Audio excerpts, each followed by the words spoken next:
दोस्तों इस वीडियो में हम जानेंगे उत्तर प्रदेश पुलिस कांस्टेबल के बारे में। यानी जो कांस्टेबल का पद होता है उसमें किस किस प्रकार की ड्यूटियां होती हैं, कितने घंटे की ड्यूटी होती है और ट्रेनिंग पर वेतन कितना मिलता है, ट्रेनिंग के बाद हमको कितना वेतन मिलता है, कितने घंटे की ड्यूटी होती है, आवास की सुविधा कैसी होती है, मेडिकल सुविधाएँ कैसी मिलती हैं, भर्ती प्रक्रिया क्या है और कहाँ कहाँ ड्यूटी हमको करना पड़ता है, आदि सभी जानकारी हम इस वीडियो में आरक्षी के पद की करने वाले हैं। तो आइए दोस्तों शुरू करते हैं एक एक करके।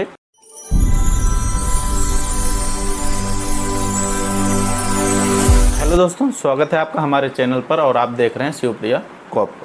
दोस्तों पुलिस में किसी भी पद की बात करें तो मुख्य रूप से जो ड्यूटी होती है वो शांति व्यवस्था ड्यूटी होती है, यानी लाइन ऑर्डर बनाए रखना होता है। जैसे कोई घटना कारित होती है या कोई अपराध होता है तो उस अपराध के संबंध में मुकदमा पंजीकृत करना और मामले को न्यायालय में ले जाकर के संबंधित अभियुक्तों को सज़ा दिलाना आदि इस प्रकार की ड्यूटियां पुलिस विभाग की मुख्य रूप से ड्यूटियां हैं। अगर कांस्टेबल के पद की ड्यूटी की बात करें तो जो कांस्टेबल का पद होता है एक तरह से इनका मुख्य ड्यूटी होती है, अधिकारियों के सहयोगार्थ ड्यूटी होती है।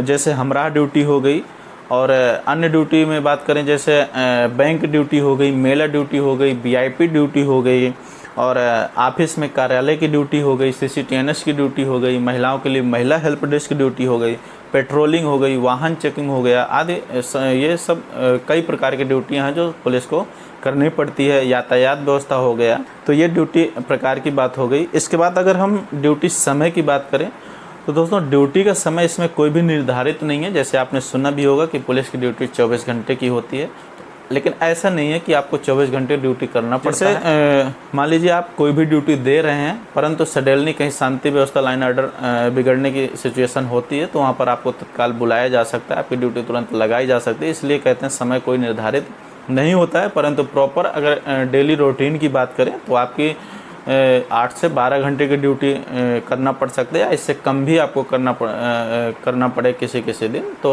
ऐसा कोई फिक्स नहीं है ड्यूटी समय कि आपको 8 घंटे ही करना है या 12 घंटे ही करना है, या इससे कम या और ज़्यादा भी करना पड़ सकता है। जैसे मान लीजिए आपकी बैंक में ड्यूटी लगी हुई है तो बैंक जब खुलेगा और जब बंद होगा उसी टाइम आपको ड्यूटी देना है। कार्यालय की ड्यूटी तो जब खुलेगा जब बंद होगा उस टाइम की ड्यूटी है। वीआईपी ड्यूटी तो जब तक मूवमेंट चलेगा तब तक आपकी ड्यूटी है। मेला ड्यूटी है तो मेला समाप्ति तक की है। कहीं शांति व्यवस्था ड्यूटी है तो आदि इस तरह कुछ ड्यूटियाँ जिसमें टाइम फिक्स है, कुछ ड्यूटियों में टाइम फिक्स नहीं है। जैसे मान लीजिए आप थाने में ड्यूटी कर रहे हैं और आपकी पहरा ड्यूटी लगी हुई है, आप पहरा ड्यूटी करके आप आराम कर रहे हैं, परंतु कहीं भी सडनली लाइन ऑर्डर बिगड़ता है। जैसे मान लीजिए कहीं कोई दंगा होने लगा या फिर जो है कोई अन्य ज़रूरत पड़ जाती तो आपको बुलाया जा सकता है। इस तरह से मतलब ड्यूटी के समय का कोई फिक्स नहीं है, परंतु डेली रूटीन में आपको 8 से 12 घंटे तक की ड्यूटी ही करना पड़ेगा। इससे अधिकतम ड्यूटी रोज़ाना नहीं करना पड़ेगा। इसके बाद अगर हम वेतन की बात करें तो दोस्तों जो कांस्टेबल का पद होता है वो उसका जो वेतनमान होता है 5200 से 20,200 रुपये होता है तथा 2000 ग्रेड पे की नौकरी होती है। इसके तहत इसका जो बेसिक पे है वो आपको पहली बार न्यूनतम बेसिक पे 21,700 रुपये मिलेगा। वर्तमान जो डीए है 50% चल रहा है, यानी महंगाई भत्ता आपको 50% मिलेगा, जो कि हर 6 माह में बदलता रहता है। सरकार महंगाई के हिसाब से इसका दर परिवर्तन करती है, जो वर्तमान में लगभग 3 से 4% हर 6 माह में बढ़ रहा है। इसके बाद आपको पौष्टिक आहार भत्ता मिलेगा जो कि 1875 रुपये है।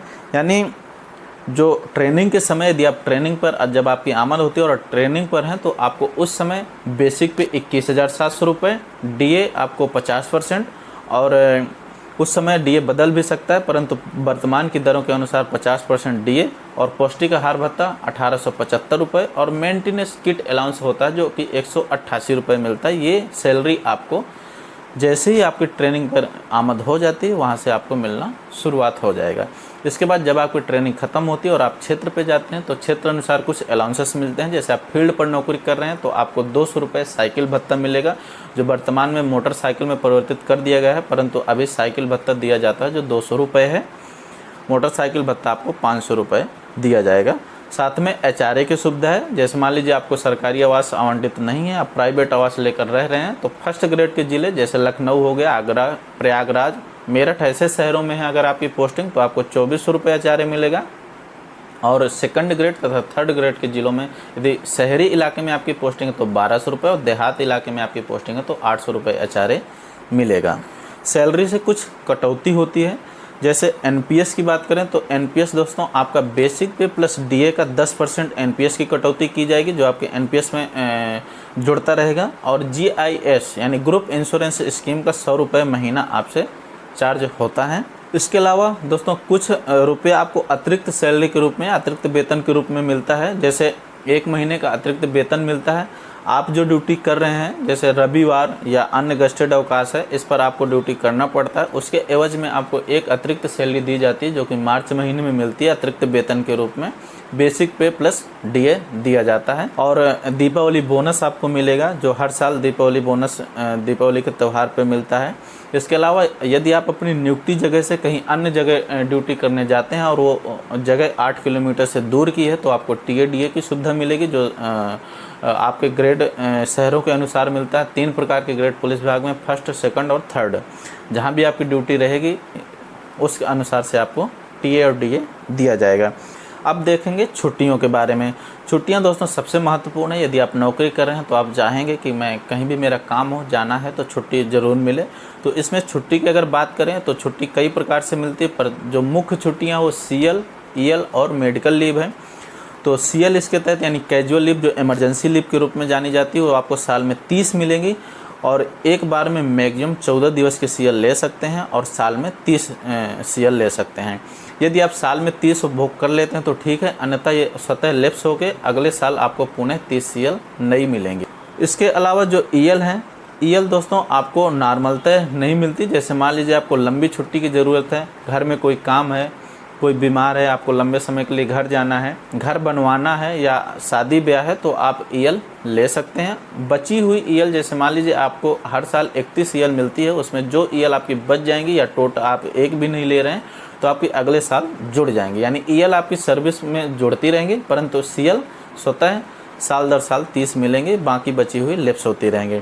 इसके अलावा यदि आप बीमार हो जाते हैं, आप ड्यूटी करने के लिए सक्षम नहीं है, तो आप मेडिकल लीव ले सकते हैं, जो कि आपको मेडिकल लीव मिलती रहेगी। इसके अलावा अन्य भी बहुत सारी छुट्टियां हैं, जैसे स्टूडेंट लीव हो गया। जब आपकी 5 साल की सर्विस हो जाएगी तो आपको स्टूडेंट लीव मिलता है, जो अर्ध वेतन पर दिया जाता है।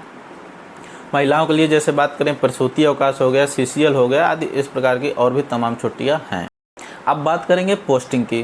तो दोस्तों पोस्टिंग इसमें बॉर्डर स्कीम चलता है पुलिस विभाग में। बॉर्डर स्कीम मतलब जो भी आपका गृह जनपद है, होम डिस्ट्रिक्ट प्लस जो उससे सटे हुए जनपद है, गृह जनपद से जो सटे हुए जनपद है, इन जगहों पर आपकी पोस्टिंग नहीं होगी। जैसे मान लीजिए आप चित्रकूट के निवासी हैं, तो चित्रकूट से सटे जनपद जैसे बांदा हो गया, कौशाम्बी हो गया, प्रयागराज हो गया, तो इन जनपदों में आपको नियुक्ति नहीं दी जाएगी। इसके अलावा बाकी बचे हुए अन्य जनपद में कहीं भी पोस्टिंग आपकी हो सकती है।